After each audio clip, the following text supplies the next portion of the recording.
اللهم صل على محمد وعلى آله محمد. اللهم صل على محمد وعلى آله محمد.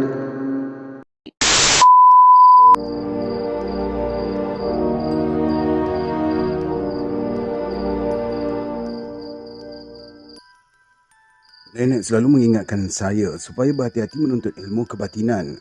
Pesan nenek, kalau tersalah tuntut, akan membahayakan diri sendiri. Pernah juga nenek bercerita tentang orang-orang yang memelihara hantu akan mencari kesempatan untuk menurunkan hantu berkenaan kepada sesiapa sahaja yang mahu menuntut ilmu kepadanya.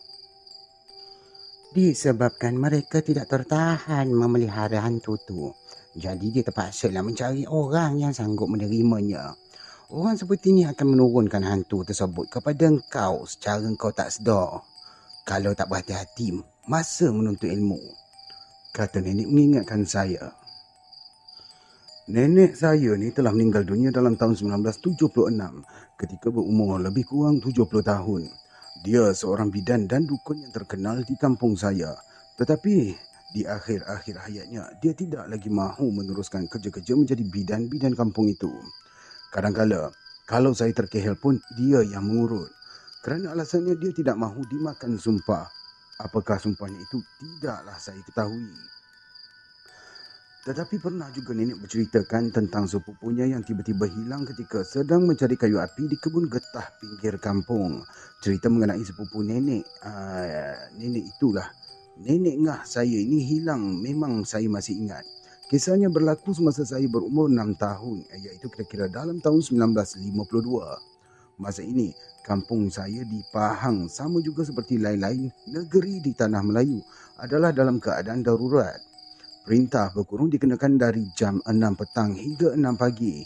Dalam kurungan ini dibagi tahu kalau ikut waktu sekarang ialah jam 5.30 petang hingga 5.30 pagi. Orang-orang kampung selalunya diganggu oleh pengganas komunis. Saya tak pasti kenapa dia membuatkan perbezaan di antara jam dahulu dengan jam sekarang. Kalau tak salah saya, Malaysia ni 3 kali ubah waktu dah kan. Mungkin sebab tu diperbetulkan time tu. Bagus dia bagi detail. 1 petang, kira-kira pukul 2. Nenek ngah saya ketika itu masih anak dara telah pergi mencari kayu api bersama dengan emak saya dan beberapa orang lagi jiran. Jaranglah mereka ni pergi mencari kayu api seorang diri kerana takutkan pengganas komunis. Mereka hanya pergi mencari kayu api di kawasan kebun getah berhampiran dengan kampung sahaja. Malah kalau dilaung dari tingkat rumah pun akan boleh kedengaran. Semasa mencari kayu api inilah mereka semua berpecah, tetapi tidaklah berjauhan di antara satu sama lain. Setelah masing-masing mendapatkan seberkas kayu api, mereka pun berkumpul semula. Ketika berkumpul inilah nenek ngah saya tidak kelihatan di mana-mana. Di mana Sum tadi? Tanya seorang jiran emak saya. Entahlah, tadi dia ke tubir bukit. Sahut emak saya kerana dia nampak emak saudaranya itu mengutip ranting-ranting kayu getah yang gugur di tubir bukit. Lama mereka menunggu nenek ngah Sum, tetapi dia tidak juga muncul. Setelah hampir pukul 6 petang, mereka pun merasa bertambah cemas. Mereka terpaksa pulang kerana takutkan perintah berkurung. Masa perintah berkurung ini, pihak askar boleh menembak sesiapa sahaja kalau terserempak di kawasan pinggir kampung. Oleh itu, mereka semua terpaksa balik untuk memberitahu ketua kampung mengenai nenek ngah Sum yang hilang semasa mencari kayu api. Mereka ni bertambah bimbang kalau nenek ngah Sum ni dilarikan oleh pengganas komunis. Berita tentang kehilangan nenek ngah Sum ini cepat saja diketahui oleh penduduk kampung. Malam itu juga, mereka semua berkumpul di rumah nenek saya. Ketua kampung iaitu Tok Mat Ibrahim juga hadir bersama. Saya yang masih lagi kecil ada sama-sama mendengar perbincangan mereka, tetapi saya taklah tahu sangat mengenai biji butirnya. Kau nampak ke mana dia pergi? Tanya Tok Mat Ibrahim kepada mak saya. Di tubir bukit kebun getah tu lah. Emak saya memberitahu ketua kampung. Tak ada dengar Sum jerit ke atau memekik? Soal Tok Mat Ibrahim lagi. Tak ada pula. Jawab mak saya. Saya yang duduk dekat dengan mak saya hanya terkebil-kebil mata sahaja mendengar perbincangan mereka itu. Di sebelah saya duduk nenek saya. Serambi rumah nenek saya itu sudah dipenuhi oleh orang-orang kampung. Saya nampak ayah saya memerhatikan dukun Amit di hujung serambi sedang membakarkan kemenyan. Selalunya kalau ada berlaku sakit atau kejadian-kejadian ganjil yang berlaku, memang orang-orang kampung akan memanggil dukun Amit. Dia akan membakar kemenyan serta menjampi serapah untuk menyembuhkan penyakit. Kadang-kadang dia menggunakan telur untuk menilik sesuatu penyakit itu. Baik, saya mencelah. Kalau anda sudah sampai ke peringkat ni, jangan lupa untuk tekan like. Anggap sebagai hadiah kepada saya. Boleh? Tekan like je. Terima kasih. Tetapi pada malam itu, kelihatan dukun Amit semacam tidak berupaya menilik ke mana hilangnya Nenek Ngasum. Walaupun Nenek Ngasum itu pangkat nenek kepada saya, tetapi umurnya muda sedikit dari emak saya. Dia masih lagi anak dara ketika itu. Oleh itu, orang-orang kampung menyangka dia dilarikan oleh pengganas komunis. Bagaimana kalau kita report ke balai polis?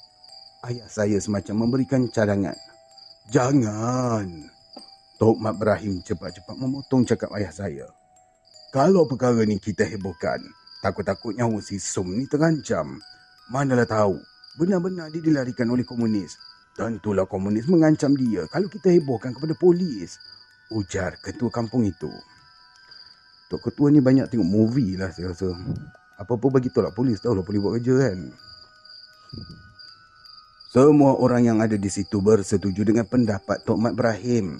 Mereka takut pengganas-pengganas komunis akan bertindak terhadap Nenek Ngasum. Tidak lama sebelum itu, ayah Nenek Ngasum sendiri ditembak oleh pengganas komunis semasa melintasi kebun getah di hulu kampung. Senapan patah yang digalasnya juga dilarikan oleh pengganas komunis itu. Mayatnya telah dijumpai oleh Tok Mat Ibrahim yang mendengar tembakan tidak jauh dari kebun getahnya.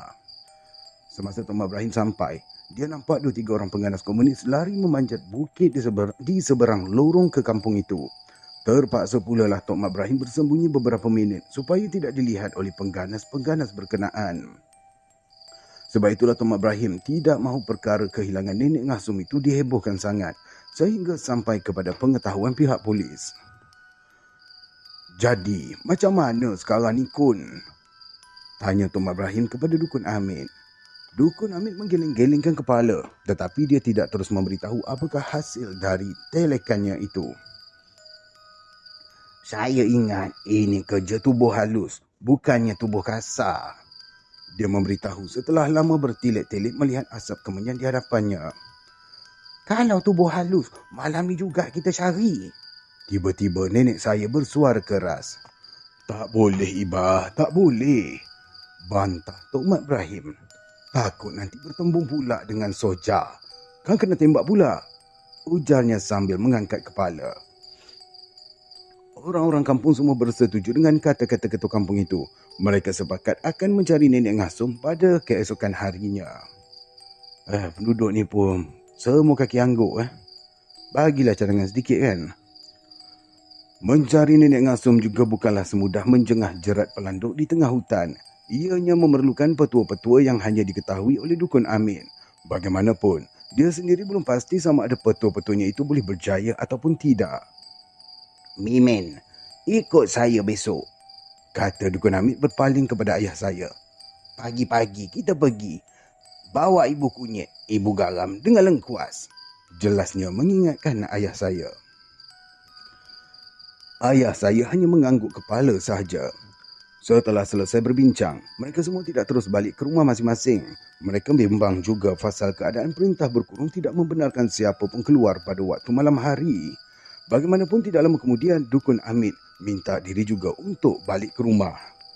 Tok Mat Ibrahim juga balik pada malam tersebut. Kalau berjalan di tengah kampung pada waktu malam, mereka tidaklah bimbang sangat. Askar yang berkawal juga tidaklah masuk ke tengah kampung. Mereka ni berkawal di pinggir kampung sahaja. Saya tidaklah balik ke rumah, walaupun emak dan ayah saya balik juga. Rumah kami ni taklah jauh sangat daripada rumah nenek, hanya bersebelahan sahaja. Saya tidur di rumah nenek kerana selalu juga saya tidur di rumah nenek. Saya ni suka mendengar nenek bercerita sebelum kami melelapkan mata. Sepupu saya juga suka mendengar cerita-cerita dari nenek tentang pari-pari, kelembai dan lain-lain cerita orang tua-tua. Kadang-kala ramai cucu-cucu nenek ikut sama mendengar ceritanya. Boleh dikatakan sayalah yang paling gemar mendengar cerita-cerita nenek. Pernah juga saya menangis teresak-esak oleh kesedihan apabila nenek bercerita sambil berlagu mendayu-dayu semasa menceritakan cerita bawang putih, bawang merah, selendang delima, batu belah batu bertangguh, nakhoda tanggang dan banyak lagi. Saya berharap nenek akan bercerita lagi sebelum kami semua tidur pada malam itu. Zaman tu dia tak jumpa lagi Radio 12 malam. Sekarang ni saya menceritakan tentang dia. Ceritalah Wan, ceritalah. Desak saya meminta nenek supaya bercerita. Panggilan Wan adalah kelaziman bagi penduduk daerah kami untuk memanggil nenek perempuan. Wan penat. Nanti lain kali Wan cerita ya. Nenek semacam memujuk saya. Ceritalah. Buat cerita orang bunian pun jadilah. Saya berharap nenek mau bercerita. Ketika ini memang saya tidak tahu tentang kerusingan nenek. Saya juga tidak tahu apa-apa tentang kehilangan nenek Ngah Sum itu. Hanya setelah saya dewasa, barulah saya memahami perkara mengenai kehilangan nenek Ngah Sum itu. Tidurlah dulu. Kalau Wan tak tidur, Wan tak mahu cerita. Katanya menipu saya. Ketika ini saya tidaklah tahu sangat tipu daya nenek saya itu. Saya ini bersungguh-sungguh melelapkan mata agar cepat tidur dengan harapan akan dapat mendengar cerita dari nenek.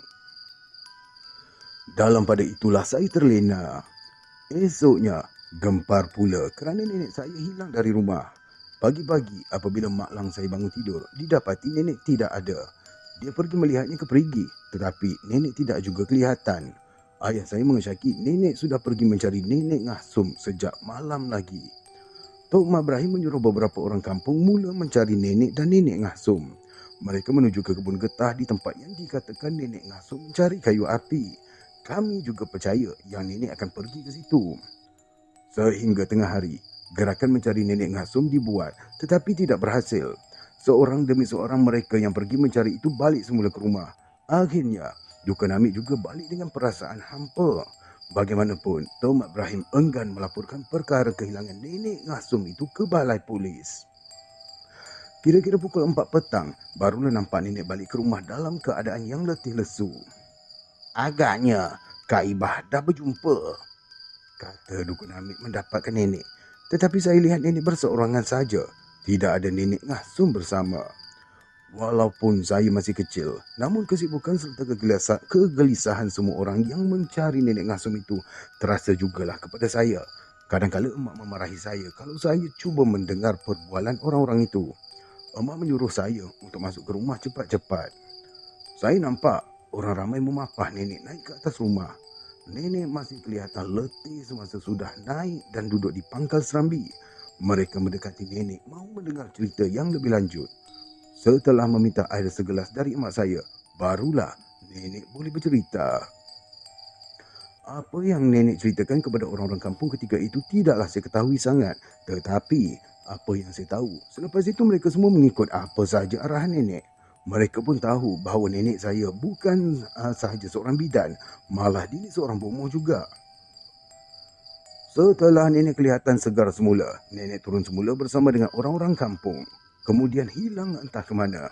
Hampir senja barulah mereka semua balik ke rumah dengan mengusung nenek Ngah Sum. Beberapa tahun dulu, sebelum nenek meninggal dunia, saya ni sempatlah berbual-bual dengannya mengenai cerita kehilangan nenek Ngah Sum itu. Lagipun, nenek ni tak suka saya menuntut ilmu kebatinan dengan tidak berhati-hati kepada siapa berguru. Sebab itulah dia suka bercerita mengenai ilmu-ilmu kebatinan itu kepada saya. Menurut cerita nenek, apabila Dukun Hamid gagal mengesan kehilangan nenek Ngah Sum, dia sudah menduga bahawa nenek Ngah Sum bukan dilarikan oleh segerombolan pengganas komunis. Dukun Hamid cuma tidak mahu memberitahu perkara sebenarnya pada hari malam demikian. Sebab itulah, apabila semua orang sudah nyenyak tidur, nenek terus mencari nenek Ngah Sum. Tubuh halus sama juga seperti tubuh kasar, nenek memberitahu saya. Halus juga perlu tidur, rehat, bimbang, tidak berkuasa sama seperti tubuh kasar. Yang berkuasa cuma Allah. Sebab itulah kita ni perlu memohon pertolongan Allah. Kalau kita memohon pertolongan dengan perantaraan jin ataupun penunggu, maka orang yang bertubuh halus tentu lebih rapat dengan mereka ini. Demikianlah kata nenek. Sudah tentulah jin atau penunggu ni menyebelahi orang tubuh halus daripada menolong kita. Ujar nenek seterusnya. Oleh itulah, Pada malam berkenaan, nenek membuat sembahyang tahajud pada tengah malamnya sebelum dia turun mencari nenek Ngasum. Dia berjalan di tengah malam itu menuju ke kebun getah di pinggir hutan tempat nenek Ngasum mencari kayu api. Wan tidak takut pun pasal komunis atau perintah berkurung lagi. Yang Wan pentingkan sekarang adalah nyawa Wan Ngasum kau saja. Jelas nenek. Dengan menggunakan jampi serapahnya, nenek berjaya sampai ke satu tempat kediaman orang-orang bunian. Semasa nenek sampai, dia telah disambut oleh seorang syekh yang bernama Syekh Kuning. Nenek saya dipersilakan masuk ke dalam rumah syekh itu. Saya dah faham akan hajat Siti Fatimah. Jelas syekh itu dengan membahasakan panggilan Siti Fatimah kepada nenek saya. Kalau dah tahu hajat kami, kenapa yang Tok Syekh tak pulangkan adik kami? Nenek menunjukkan kemarahannya. Saya minta maaflah pada Siti Fatimah. Saya tak tahu pula Som itu adik kepada Siti Fatimah. Saya mengakulah pada Siti Fatimah semua ini kesalahan orang-orang di sini. Syekh Kuning memberitahu. Kalau begitu, Tok Syekh pulangkanlah balik adik kami. Nenek mula berlembut setelah mendapati syekh itu menunjukkan sikap mahu bersahabat. Sebenarnya, saya ni tak tahu macam mana adik Siti Fatimah boleh sampai dekat sini. Orang-orang di sini mengatakan yang adik Siti Fatimah tersesat ke sini. Sebab itulah kami lindungkan dia. Ujar Syekh Kuning. Kami tak peduli dia sesat atau tidak. Kami mahu adik kami selamat. Tegas nenek saya merenung muka Syekh Kuning. Tetapi, anak saya dah berkenan dengan adik Siti Fatimah tu. Besar sangat hati saya nak meminang adik Siti Fatimah. Tiba-tiba saja Syekh itu macam melamar kepada nenek saya. Tak boleh, tak boleh. Kami ni tubuh kasar. Tok Syekh tu tubuh halus. Kami mahu adik kami balik. Kalau Tok Syekh tak mahu bagi, kami ni berkeras. Tempat ni kami semah dengan tulang babi. Nenek saya memberi amaran. Melihat sikap nenek saya itu, Syekh Kuning menjadi serba salah. Tentulah dia menyedari bahawa nenek saya bukanlah mudah untuk ditentangnya. Sebab itulah dia membahasakan panggilan Siti Fatimah kepada nenek saya. Kononnya panggilan itu menunjukkan orang-orang bunian menghormati nenek saya. Kerana Siti Fatimah itu adalah nama puteri Rasulullah SAW, iaitu isteri kepada Sayyidina Ali. Beginilah Siti Fatimah. Adik Siti Fatimah tu kami letakkan di atas maligai. Dijaga oleh putera penghulu kami. Putera penghulu kami mahu meminangnya. Biarlah saya berunding dengan putera itu supaya adik Siti Fatimah dipulangkan. Syekh itu memujuk. Kami ni mahu adik kami selamat. Jangan cederakan dia sedikit pun. Tegas nenek saya keras. Saya berjanjilah pada Siti Fatimah. Sahutnya macam orang kecewa. Macam mana pun kami nak tengok juga adik kami dulu. Kami ni nak pastikan sama ada dia cedera ataupun tidak. Desak nenek.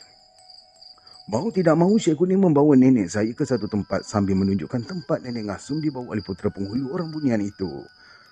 Nenek nampak adik sepupunya itu tidur nyenyak di atas katil emas yang dikelilingi oleh air. Nenek tidak dapat menyeberang air itu kerana tidak ada jambatan yang menuju ke katil berkenaan. Sementara nenek Ngasum pula dikawal oleh ramai pengawal-pengawal yang bersenjatakan tombak dan lembing. Saya tak dapat nak melarikan adik Siti Fatimah dari pengawal-pengawal tu. Ujar Syekh. Tok Syekh itu. Tok Syekh Kuning. Syekh Kuning itu perlahan. Nenek tidak menyahut. Tetapi dia berpuas hati kerana sudah menemui nenek Ngasum. Nenek tak peduli lagi budi baik Syekh Kuning itu. Dan dia juga tidak mahu berunding apa-apa lagi. Yang penting pada nenek, dia mahukan adik sepupunya. Setelah dia dapat melihat nenek Ngasum, nenek pun memulakan jampi mantranya. Sehingga kan dia dapat mendengar jerit pekik di kelilingnya. Lama nenek bertelut di tanah sambil meneruskan jampi serapahnya. Sampailah sorak dan jerit pekik di sekelilingnya reda. Apabila nenek membuka matanya, didapati hari sudah pun petang. Dia berada berhampiran dengan belukar rotan yang padat. Di celah-celah belukar rotan itu dia nampak tubuh Nenek Ngasum terbaring tidak sedarkan diri. Tetapi nenek tidak dapat masuk ke dalam belukar rotan itu. Pada nenek, tidaklah dia heran bagaimana Nenek Ngasum boleh masuk ke dalam belukar rotan padat yang penuh dengan duri dan onak itu. Padahal tak ada lorong pun untuk masuk ke situ. Dia juga dapati tubuh atau pakaian Nenek Ngasum tidak luka-luka ataupun cari-cari walaupun berada di tengah-tengah belukar rotan yang padat. Semua itu adalah perbuatan orang-orang bunian. Setelah nenek menggunakan jampi mantra untuk memagar kawasan belukar rotan itu, barulah dia balik ke rumah. Itulah kisahnya yang saya ceritakan tadi, bagaimana nenek balik dalam keadaan yang letih. Apabila nenek sudah pulih dari keletihannya, dia pun membawa orang-orang kampung menuju ke tempat belukar rotan di mana dia menemui Nenek Ngasum.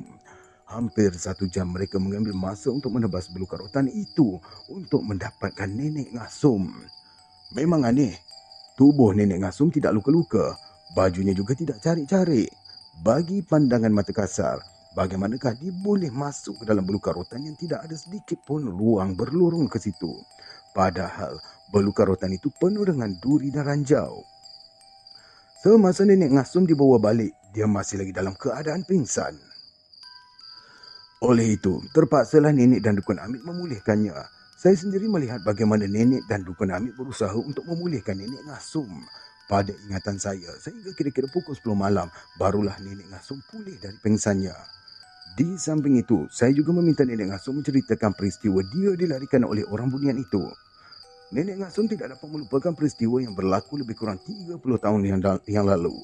Dia telah menceritakan kembali peristiwa itu kepada saya beberapa tahun dahulu, iaitu ketika nenek saya masih hidup lagi. Kata Nenek Ngasum, semasa dia berpecah dengan kawan-kawannya ketika mencari kayu api, dia ni tersesat jalan. Dia tidak lagi mencari jalan menuju ke kebun getah. Puas dia berpusing-pusing di sekitar kawasan kebun getah itu, tetapi tidak juga bertemu dengan kawan-kawan yang sama-sama mencari kayu api. Nenek ngah sangkakan semua orang dah balik. Sampai hati benar mereka. Sampai hati benar mereka. Kata hati nenek ngah. Apalah ditulis? Sampai hati benar mereka, kata hati nenek ngah. Ditulis macam tu lah. Yang pelik-pelik ni. Ujar yang mengenangkan kisah itu. Bagaimanapun Nenek Ngasum tidak dapat mencari jalan balik. Tiba-tiba, dari balik pokok getah, muncul seorang pemuda yang tidak dikenalinya. Pemuda itu sungguh kacak. Macam saya. Berkulit putih kuning, muka bujur sirih.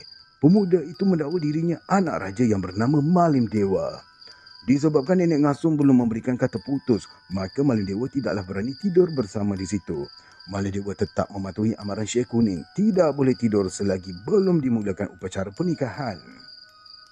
Sehingga Nenek Ngasum nampak dari jendela istana, nenek saya datang bersama dengan Syekh Kuning. Kak Ibah, Panggil Nenek Ngasum. Tetapi nenek tidak mendengarnya. Berulang kali Nenek Ngasum memanggil, namun nenek tetap juga tidak mendengarnya. Semasa dia memanggil-manggil itulah Malim Dewa masuk ke biliknya. Malim Dewa juga nampak nenek berdiri di halaman istana bersama dengan Syekh Kuning. Malim Dewa memarahi Nenek Ngasum kerana memanggil kakak sepupunya. Tetapi Nenek Ngasum tidak menghiraukan. Oleh itu, Malim Dewa memerintahkan pengawal-pengawalnya supaya mengusir nenek. Ketika ini Nenek Ngasum nampak nenek sudah berdiri tinggi dengan kepalanya mencencah sampai ke awan. Dalam keadaan kelam kabut itu, Malim Dewa turut juga terpaksa lari. Hanya Syekh Kuning sahaja yang tidak lari. Dia berteluk sujud ke kaki nenek. Tiba-tiba Nenek Ngasum mendapati nenek hilang dari pandangan matanya. Hanya Syekh Kuning yang menjaga dia di situ. Lama dia dijaga oleh Syekh Kuning. Barulah nenek datang semula bersama dengan Dukun Amit. Nenek Ngasum nampak nenek dan Dukun Amit bersalam-salaman dengan Syekh Kuning sambil menyerahkan Nenek Ngasum. apabila nenek ngah membuka mata, nenek ngah dapati sudah berada semula di rumah. Itulah saja yang nenek ngah ingat. Kata Nenek Ngasum mengakhiri ceritanya.